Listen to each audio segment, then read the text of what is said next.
Greetings again and welcome to episode 2 of Yellowstone Ghost Stories. The name of this episode is Of Mammoth Spirits, which will have an introduction first, and 4 different tales from Yellowstone Ghost Stories of Mammoth Spirits. Have you ever felt something strange for just a moment and then suddenly it was gone? It may have been a ghost. You see, spirits live in many different dimensions that run parallel to ours. Normally, these dimensions do not ever connect with us, but on occasion, they do. Think of a dimension as being a radio frequency. Imagine what happens when one of these dimensions or frequencies fluctuates and becomes close to or even bumps into ours. That's usually when a ghost emerges. It may happen once, randomly, or repeatedly. Thus, for a period of time, the ghost becomes part of our world. When a dimension becomes matched perfectly with our dimension, the spirit or spirits can become beings. But this happens very rarely.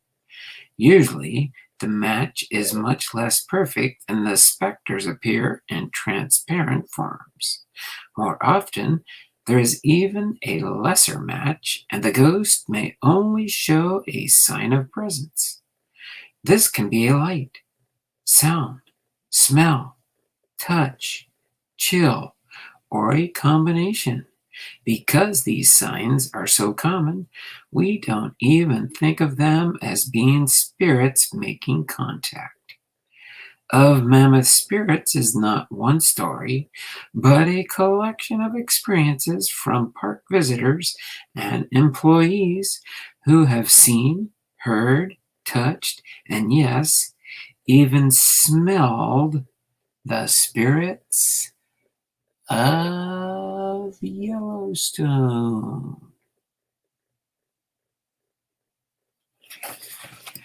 The first one is called Seeing a Light. For those whose lives have been lit by love, it really isn't hard to imagine holding a torch for someone, but how long does one hold this torch? For Ed Wilson, the answer is forever. It's thought Wilson came to Yellowstone in 1885 and worked as a mountaineer assistant.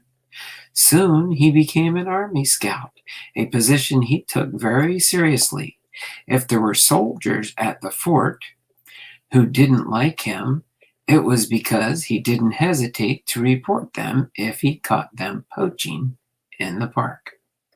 There was also a dark side to Ed Wilson, which added to his unpopularity. He spoke of the mysterious and the unseen, and he preferred to travel alone. He nearly always traveled at night, and when he would scout the darkest and fiercest storms. In 1891, Wilson fell in love with Mary Rosetta Henderson, the youngest daughter of G.L. Henderson, a prominent part of Yellowstone's history. But Mary Rose didn't return Wilson's affections. Being in his late 30s, he must have seemed ancient. Mary had the pick of any younger soldier and had no doubt heard the strange stories about Wilson. It soon became obvious he had no chance of winning Mary Rose's hand, and on July 27, he walked up the hill in back of Mammouth Village and poisoned himself.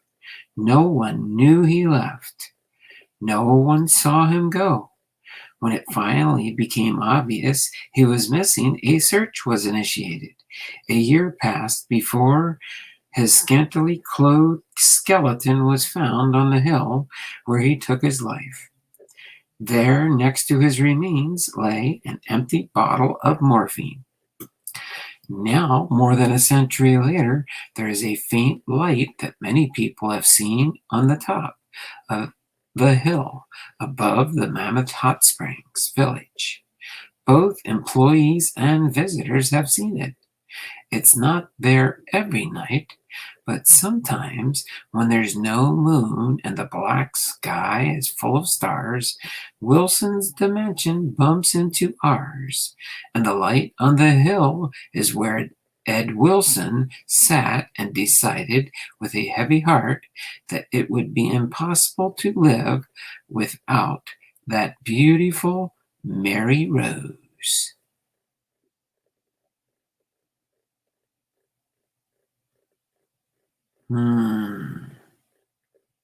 My, oh my.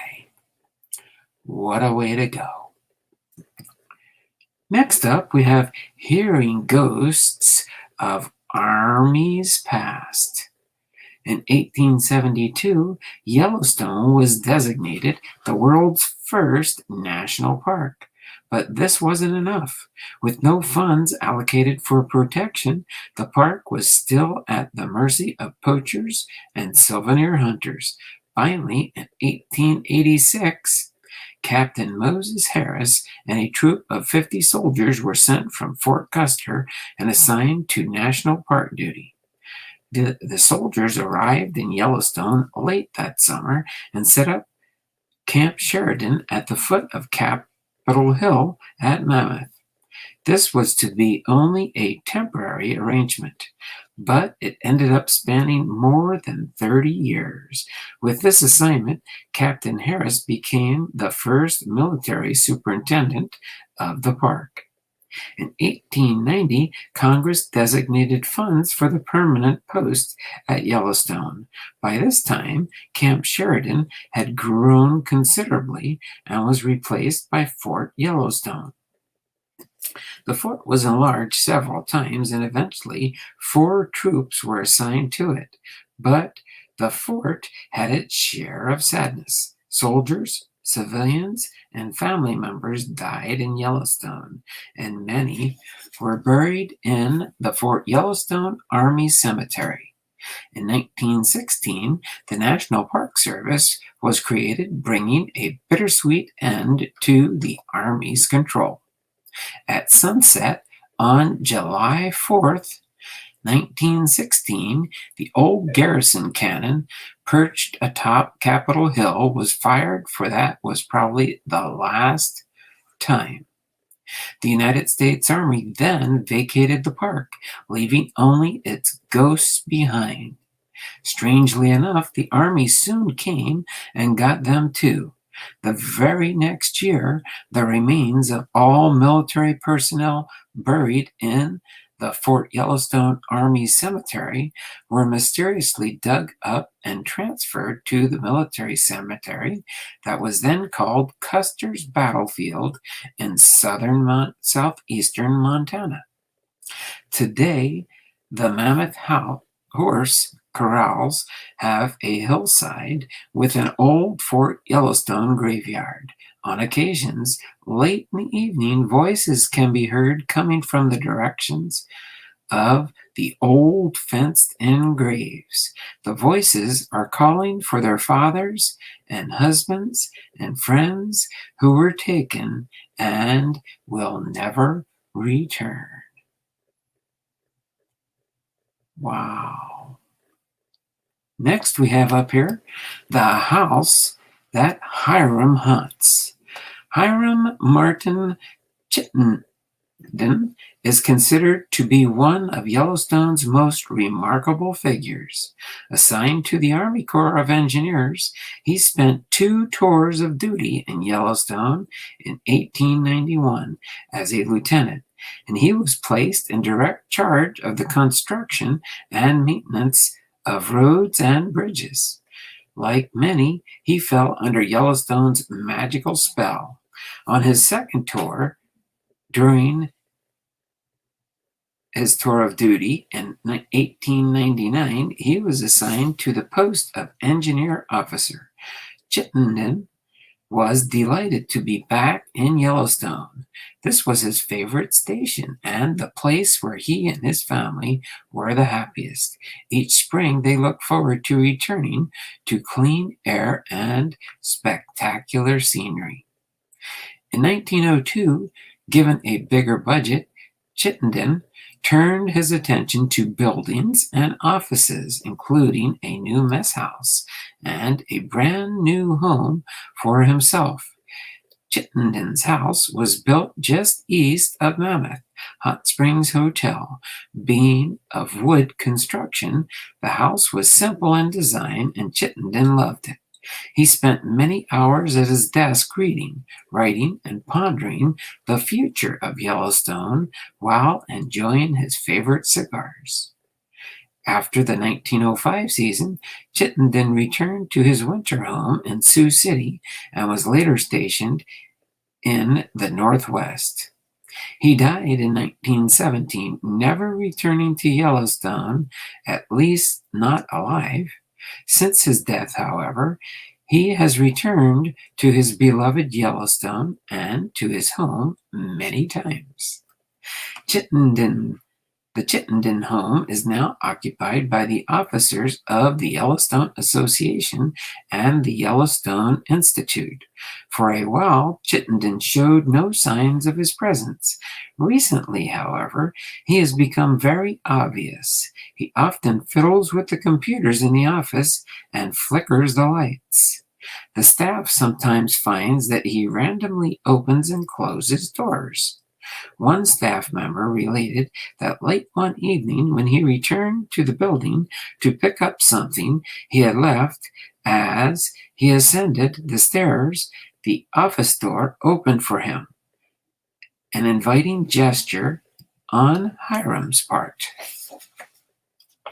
The most conclusive evidence of Hiram's presence is the aroma of his cigar.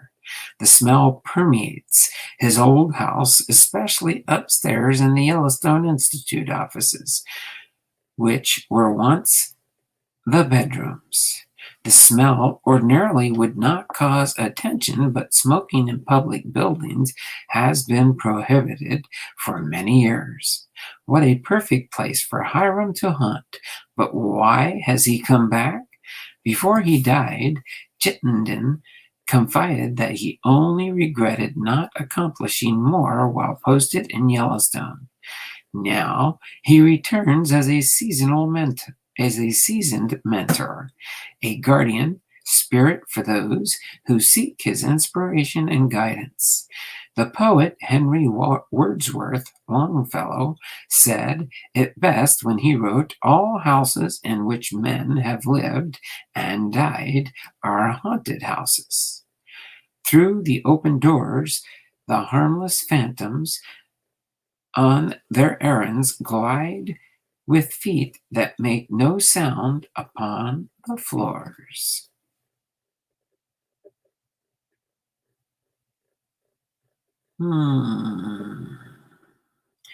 What do we see yonder? Chills at the Hamilton store. The Hamilton store holds a prominent place in Mammoth's history. As one of the oldest buildings in the village, it holds within its walls more than 100 years of spirits. The specter in this story was discovered almost 2 decades ago, and quite by accident, but it still remains quite active. While I was researching another story in the West Thumb area, the employee working at the Hamilton store in Grant Village shared an experience his friend had while she was working at the Hamilton store in Mammouth. It was the summer of 1983, and this particular employee had been working as a clerk for most of the season. One evening, just after closing, she went upstairs to the storage room to get some items to restock the shelves, and then suddenly she heard a quick, strong footsteps and rustling of a long dress and petticoats. The footsteps came up the stairs, and down an aisle closer to her. Just as the footsteps stopped, a hand touched her, but as she turned, no one was there. She kept the experience to herself until overhearing another employee telling of a similar encounter. Both employees shared their experience with each other and agreed that they had been visited by the same spirit. It started with footsteps up the stairs, then rustling of a long skirt and petticoats, and finally the touch of a hand. Who is the spirit that visits the upstairs storage room? Why does it come, and what does it want? The strong footsteps suggest an adult, and the rustling of a dress, which with petticoats, makes it a woman from the late 1800s, when long dresses were in fashion. But who? There are 4 likely candidates. G. L. Henderson's 4 daughters. In the spring of 1882, Henderson, a widower, came to the park with his son and 4 daughters. Barbara G. Henderson, or Lily, as she was known by her family, was appointed postmistress of the park in July. In 1896, about the same time the store was built, Lily married Alex Lyle, and he was a building contractor and probably played an active role in the building of the store, along with Lily's father.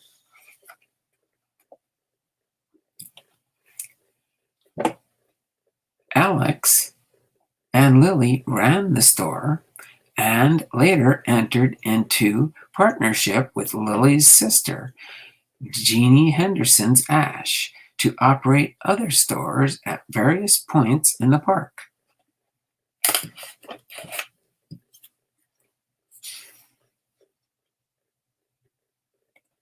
Because the store was part of the Henderson's Lyle enterprise, and because Henderson had 4 daughters, our spirit could really be any one of them.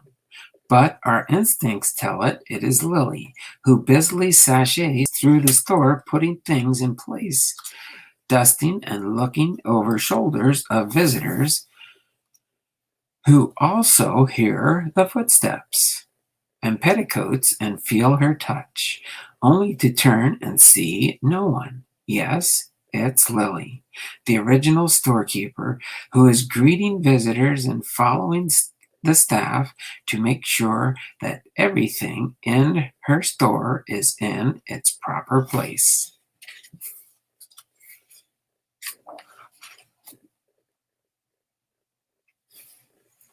So there we have it.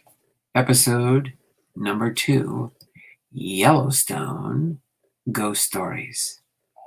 Hopefully you've enjoyed these short stories within the episode, and I look forward to next week when we bring the next episode, Phantom on the Floors. Phantom on the Floors. Take care. Have a good, safe Thursday, and be on the lookout for spirits in Yellowstone ghost stories. Take care. We'll see you all next week. Bye for now.